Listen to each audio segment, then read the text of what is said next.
বন্ধুরা, আজকে আমি একটা চালতা কাটতে বসেছি। আর এই চালতাটা কচি চালতা। আর অনেকে পারেন চালতা কাটতে, অনেকে কিন্তু পারেন না। তাই চালতা কিভাবে কাটতে হয় সেটা দেখাচ্ছি। তার আগে আমার ঠাকুমায়ের একটা কথা মনে পড়ে গেল। কারণ ছোটোবেলায় আমাকে ঠাকুমাই শিখিয়েছিল চালতা কিভাবে কাটতে হয়। আর আজকে কাটছি আর ঠাকুমার কথাটা মনে করছে। ঠাকুমা খালি বলতো, লাউ কুটতে পারে না গৌরী, চালতা কুটতে দৌড়া দৌড়ি। কথাটা বুঝতে পারতাম না, এখন বুঝি। আসলে লাউ কোটাও কিন্তু খুব একটা সহজ কাজ নয়। লাউকে কিন্তু বটিতে একেবারে ঝিরিঝিরি করে কাটতে হয়, তবে লাউ কিন্তু রান্নাটা ভালো হয়।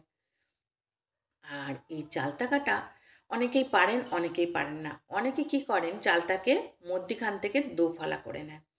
করে নেবার পর তারপরে পাপড়িগুলোকে ছাড়িয়ে নেয়। যদি আপনারা মধ্যিখান থেকে দোফালা করে নেন, তাহলে এই চালতার মধ্যে একটা পিচ্ছল পদার্থ থাকে, সেটা কিন্তু আমাদের হাতে লেগে যায়, তাতে কিন্তু কাটতে গেলে যে কোনো সময় হাত কেটে যেতে পারে। তাই চালতা যদি এইভাবে আপনারা কাটেন, দেখুন আমি প্রত্যেকটা ফুলকে বার করে নিলাম, বার করে নিয়ে তারপরে পাপড়িগুলোকে আমি আলাদা করে ফেলেছি। দেখুন, ঠিক এইভাবে একটা একটা পাপড়ি যদি আপনারা আলাদা করেন, আর পাপড়ি আলাদা করার জন্য কিন্তু এক একটা পাপড়িগুলোর শেপ থাকে, সেই শেপটাকে ঠিক মতো দেখে নিয়ে যদি আপনারা আলাদা করে নেন, তাহলে কিন্তু খুব সুন্দর চালতা কাটতে পারবেন। আর চালতাটার এখন আমি মধ্যিখানের যে একটা পাতলা আঁশ থাকে, সেটাকে হালকা করে তুলে ফেলছি।